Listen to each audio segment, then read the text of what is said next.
یسوع مسیح کے جلالی اور بابرکت کا نام میں آپ کی سلامتی ہو۔ آئیے آج ایک خوبصورت ٹاپک پر بات کرتے ہیں۔ آج کا عنوان ہے مسیحیت میں کتنی شادیاں جائز ہیں۔ عزیز بہنوں بھائیوں، اس دنیا میں رہتے ہوئے بڑے کلچر ہیں، بڑے مذاہب ہیں، لیکن آج مسیحیت میں کتنی شادیاں جائز ہیں ہم سیکھتے ہیں۔ ابتدا میرے عزیزو، آج ہم ایک بہت اہم سوال پر غور کریں گے، مسیحیت میں کتنی شادیاں جائز ہیں۔ اس موضوع پر بعض لوگ الجھن میں رہتے ہیں، کیونکہ پرانے عہد نامہ میں ہم دیکھتے ہیں کچھ خدا کے بندوں نے ایک سے زیادہ شادیاں کی، لیکن کیا یہ خدا کی کامل مرضی تھی؟ آئیے کلام مقدس سے دیکھیے۔ پہلا نقطہ، خدا کا اصل منصوبہ۔ پیدائش کی کتاب اس کا 2 باب اس کی 24 آیت میں لکھا ہے، اس لیے مرد اپنے ماں باپ کو چھوڑ کر اپنی بیوی کے ساتھ ملا رہے گا اور دونوں ایک جسم ہوں گے۔ یہاں کلام کہتا ہے بیوی، یعنی ایک بیوی، نہ کہ بہت ساری بیویاں۔ خدا نے شروع ہی سے شادی کو ایک مرد اور ایک عورت کے درمیان قائم کیا۔ دوسرا نقطہ، یسوع کی تعلیم۔ یسوع المسیح نے متی کی انجیل اس کے 6 باب اس کی 4 سے 19 آیت دیکھیں۔ یسوع نے فرمایا، شروع ہی سے خدا نے انہیں مرد اور عورت بنایا اور وہ دونوں ایک جسم ہوں گے۔ پس جو خدا نے ملایا اسے انسان جدا نہ کرے۔ یسوع نے یہاں دوبارہ واضح کیا کہ شادی ایک مرد اور ایک عورت کے درمیان ہے۔ یہ خدا کی کامل مرضی ہے۔ تیسرا نقطہ، رسولوں کی ہدایت۔ رسول پولس نے کلیسیا کے خادموں کے لیے ہدایت دی کہ وہ ایک بیوی کا خاوند ہو۔ پہلا تیموتھیوس اس کا 3 باب اس کی 2 آیت، تیتس کا خط اس کا 1 باب اس کی 6 آیت۔ اگر کلیسیا کے رہنما بیوی رکھنا ضروری ہے تو یہ ہر مسیحی کے لیے اصول ہے۔ چوتھا نقطہ، پرانے عہد نامہ کی مثالیں۔ یہ سچ ہے کہ پرانے زمانہ میں کچھ لوگوں نے ایک سے زیادہ شادیاں کی، جیسے ابراہیم، یعقوب، داؤد اور سلیمان، لیکن ان کی شادیوں کی وجہ سے اکثر گھروں میں لڑائیاں، حسد اور مسائل پیدا ہوئے۔ اس سے ہمیں پتہ چلتا ہے کہ وہ خدا کی کامل مرضی نہیں تھی، بلکہ انسان کی کمزوری کا نتیجہ تھا۔ پس مسیحیت میں ایک ہی شادی جائز ہے۔ خدا نے شادی کو ایک مقدس عہد بنایا ہے تاکہ مرد اور عورت مل کر ایک جسم اور ایک روح کی مانند زندگی گزاریں۔ ایک سے شادی زیادہ مسیحی تعلیم کے خلاف ہے۔ عملی پیغام۔ پیارے بھائیوں اور بہنوں، ہمیں چاہیے ہم خدا کے اس منصوبے کو سنجیدگی سے لیں، اپنی شادی کو پاک رکھیں، اپنی بیوی یا شوہر کے ساتھ وفادار رہیں، اپنی فیملی کو خدا کے کلام کے مطابق چلائیں، کیونکہ وفاداری میں برکت ہے اور خدا ایسے گھرانے کو اپنی حضوری سے برکت دیتا ہے۔ اختتامیہ دعا۔ آئیے دعا کریں۔ اے خداوند، تیرا شکر ہو، تو نے شادی کو برکت دی، اسے مقدس بنایا۔ ہمیں اپنی بیوی یا شوہر کے ساتھ وفادار رہنے کی قوت عطا کر ہمارے گھروں کو اپنی حضوری اور امن سے بھر دے۔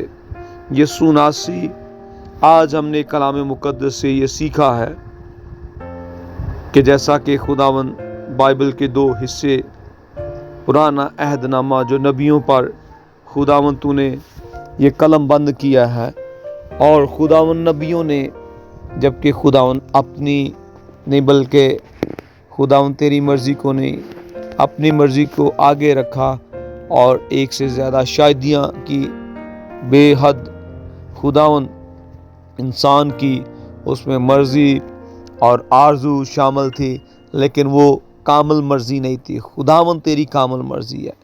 انسان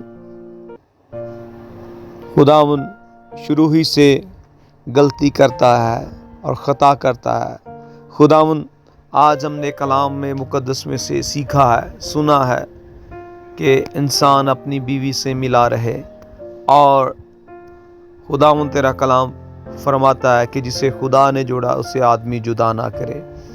آج ہم یہ بھی سیکھتے ہیں کہ خداوند کہ جب نکاح کے وقت خداوند جب وہ بیٹی وہ بھائی خداوند کو اقرار کرتے ہیں کہ میں تنگ دستی میں اور بیماری کے حالت میں بھی اس کے ساتھ رہوں گا، اس کو چھوڑنے نہ پاؤں گا، یہ دنیا کے حالات، یہ دنیا کی عیش و عشرت، یہ دنیا کی خدا رنگ رلیاں، خدا میرے اس بھائی کو، میری اس بہن کو خدا ڈگمگانے سے بچانا، آزمانے سے بچانا، اور خدا اس دنیا کے دھوکے میں، خدا اس دنیا کے لالچ میں آ کے اپنی لائف کو، میرڈ لائف کو تباہ نہ کریں، بلکہ ایک دوسرے کے ساتھ وفاداری کے ساتھ رہنے کی توفیق عنایت فرما، اور اپنی بیوی کے ساتھ اپنی خداوند جو کلام مقدس میں ہم سیکھتے ہیں کہ جس کو بیوی ملی اس کو خداوند کی طرف سے تحفہ ملا، اس گفٹ کو اس تحفے کو سنبھالنے والے بنے۔ اور اسی طرح خدا میں دعا کرتا ہوں ان بہنوں کے لیے، ان بیٹیوں کے لیے، اپنے مردوں سے وفادار رہیں، جس طرح خداوند سارہ ابراہیم کو خداوند کہتی تھی، آج یہ میری بہن، یہ بیٹیاں خداوند جو میرڈ ہے اپنے شوہروں کی عزت کریں اور دل سے ان کو اپنا مجازی خدا مانیں، اور انہی کے بنائے ہوئے گھر میں رہیں، نہ کہ ادھر ادھر چکر لگائیں، نہ کہ ادھر ادھر اپنی زندگی کو ذلیل و خوار کریں، اور اپنے خاوند سے، اپنے ہسبینڈ سے خداوند جو نکاح کے وقت کال قرار کیے ہیں، خدا اسی کے ساتھ بیماری کی حالت میں اور آخری دم تک یہ زندگی کو سپینڈ کرنے والے بنے۔